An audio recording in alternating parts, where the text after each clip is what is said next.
Uma vez eu encontrei uma senhora no aeroporto e ela já era bem idosa. Ela estava acompanhada do filho e ela tocou no meu ombro assim e com muita serenidade ela me disse: outro dia eu ouvindo um programa que o senhor estava fazendo, eu identifiquei um defeito em mim que passou a minha vida inteira me acorrentando, mas eu não fui capaz de perceber.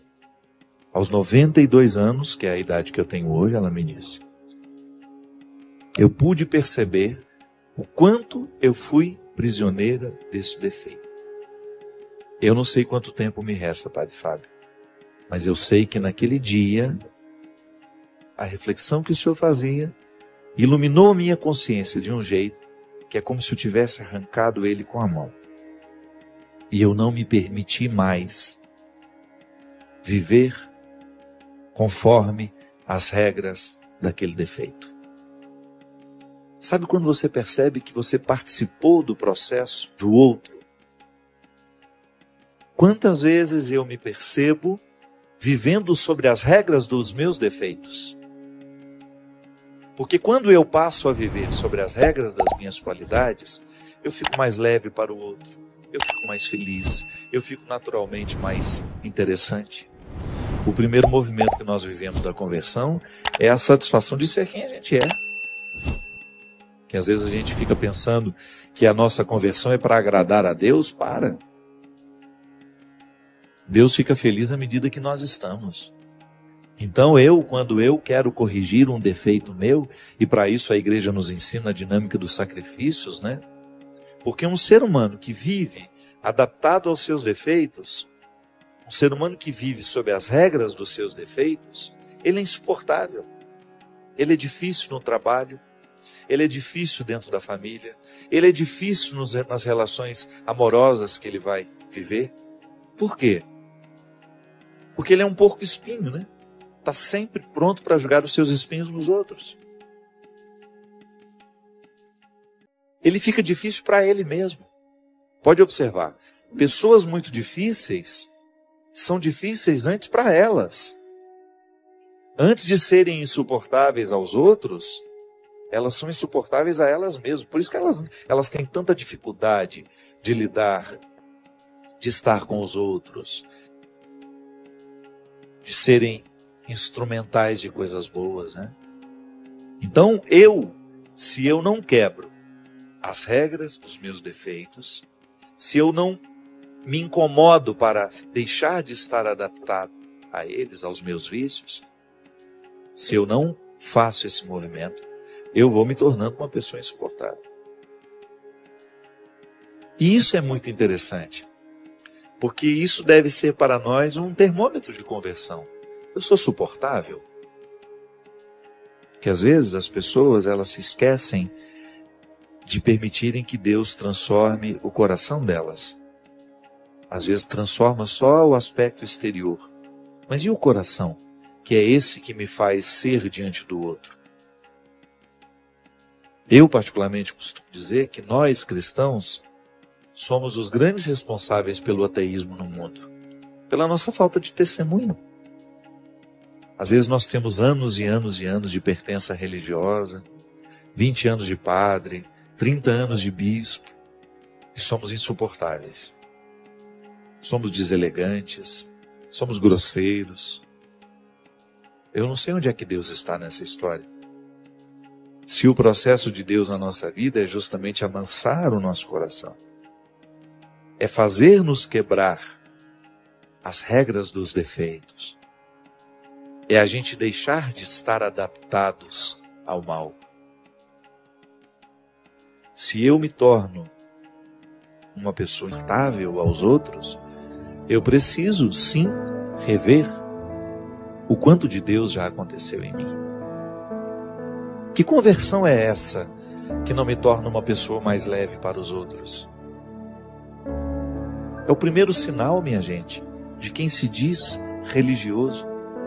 Porque é o fruto da espiritualidade em nós. Eu não me sentir melhor que ninguém. Eu olhar nos olhos dos outros sem ter a pretensão de que sou melhor que eles. Se eu sou um bom chefe, não tem problema ser duro. O bom chefe costuma ser duro, exigente, mas nunca arrogante. Exigente, mas nunca intolerante. Exigente, mas não insuportável. Você sabe que uma vez, diante de uma dificuldade que eu estava tendo, um momento que eu estava vivendo difícil na vida, eu estava percebendo que a minha equipe tinha medo de mim. E nada pode ser pior do que isso. Uma coisa é a sua equipe ter respeito por você. Outra coisa é ela ter medo de você. Quando eu coloco medo nos outros, eu preciso rever com muita honestidade a minha conversão. Não posso compreender isso, sabe? Quando eu, no exercício de ser quem eu sou, eu distrato as pessoas, finjo que elas não existem, que você se acha o melhorzão, o bonzão da história. Quantas vezes nós vemos isso? Ao passar pelo prédio, o porteiro que está ali, meu Deus, esse homem participa da minha vida. Ele pode até não entrar na minha casa todos os dias, mas eu passo por ele todos os dias. Eu quero saber quem ele é. Eu quero saber o nome dele. Eu quero participar.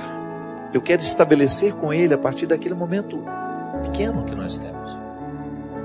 Às vezes as pessoas não olham nos olhos umas das outras. E a gente diz que está convertido. Ou que está em processo de conversão. Tá bom, mas que processo é esse que não acelera a nossa simplicidade, a nossa leveza? Deus às vezes perde a oportunidade de acessar o nosso coração por causa das nossas resistências, ou por causa do cultivo dos nossos vícios. Às vezes, não consegue recrutar o que tem de melhor em si mesmo, vai ficando abatido, é isso.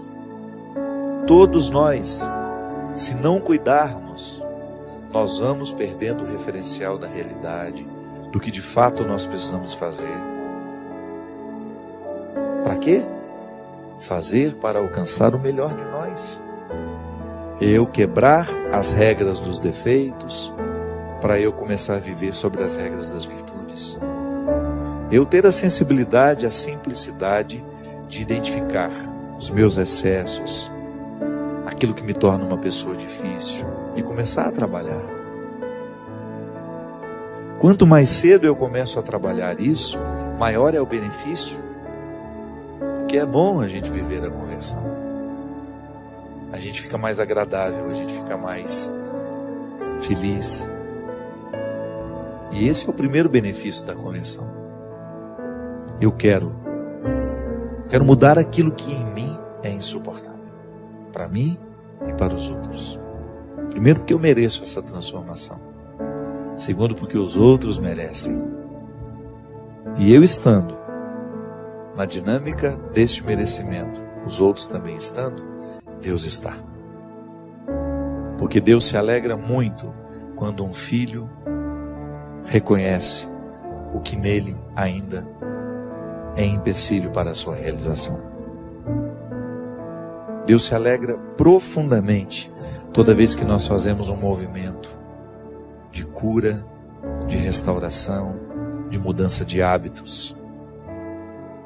Deus se alegra profundamente toda vez que nós vivemos as consequências da conversão. Porque essas consequências, elas atuam diretamente no nosso caráter. Nós vamos ficando diferentes à medida que Deus entra.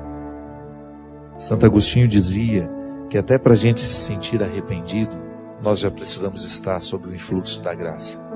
Que a graça de Deus aconteça hoje no nosso coração, abrindo os nossos olhos para a consciência, para que a gente tenha condições de perceber tudo o que em nós hoje precisa ser tocado pelo amor misericordioso de Jesus. E que a partir deste amor, desta misericórdia, nós possamos voltar ao nosso lugar. Assumir o lugar. Voltar a buscar o que é essencial para que a gente seja que Deus quer que a gente seja.